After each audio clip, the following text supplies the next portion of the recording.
Hey, so what we're going to be talking about is a disc herniation and what the cause of it is, and after that we'll talk a little bit about back and lifting safety so that we protect it. But to understand what the injury is, I've got a little example for you down here. So in our back we have all these bones called vertebrae, and in between them we have these little shock absorbers that are like a jelly-filled donut.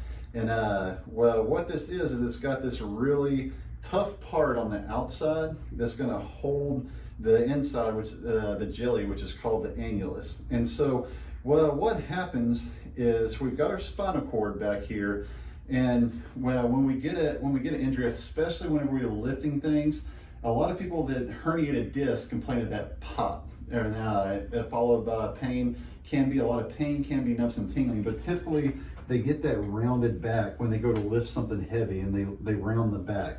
Well, what that's doing, when we round that back, if you think about it, it's going to bend it, it's going to push all the weight on the front of this bone right here, pushing the jelly backwards towards our spine back here. So essentially what's happening, if you picture this jelly-filled donut right here is in between the next bone. When we bend forward and we smash it, it comes right out the back, just like that. You good?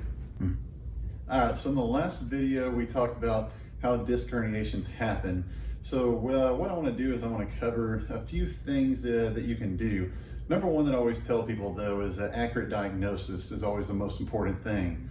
It sounds counterintuitive, but what research has shown and what we found is actually the larger the herniation, meaning the more of the jelly that's come out, actually the better chance of resolution.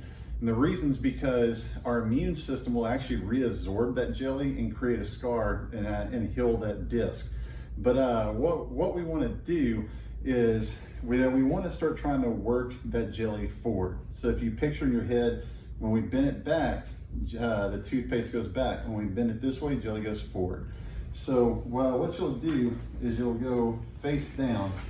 And so in the beginning,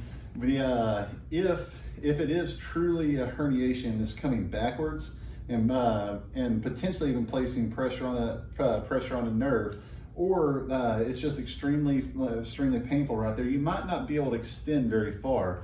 So all you're going to do is you're just going to tuck your arms up underneath your chest and kind of prop yourself up in this little extended posture.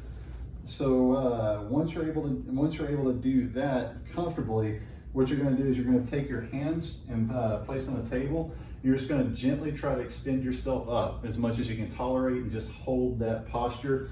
You'll hold it for anywhere from 5 to 10 seconds. We're just trying to let that settle in, trying to move that jelly forward. And then once you're able to get to this point, what you're going to do is you're going to extend up a little bit higher. And then the final thing would be you would hold up for the count of for a few seconds, bring it back down. Good. Now bring it back up. And the entire time your hips are staying on the table. Your hips never leave the table. We're trying to extend that back is what we're trying to do.